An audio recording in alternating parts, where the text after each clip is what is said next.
Por esse domingo, a Trempão Polícia está investigando um caso de destruição e ladronícia de uma joieria. Uma coordenação e estratégia tática a conduzir uma investigação que a culminar de uma persecução.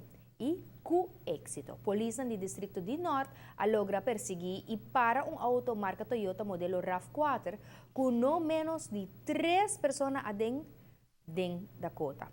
Entre o chofer e 2 passageiros também é sospechoso principal de inicial AT, que a polícia logra detener mesora. A polícia sospecha que o trio aqui forma para 2 gente homem e 1 gente mulher de lota envolvida em uma série de destruição de vitrine e hortamento de joieria.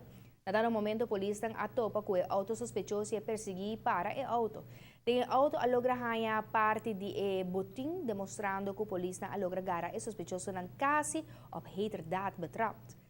Tour 3, aquele detenido pendiente de investigação andando relacionada com o caso de ladronícia de joieria. A polícia não está descartando que ele tem mais atenção de dia no silante depois de detenção no auto, assim que também para o huiszoeking na um caso situado em Fieldstraat de Dakota e ela vai com diferente outro departamento de polícia para seguir com a investigação aqui.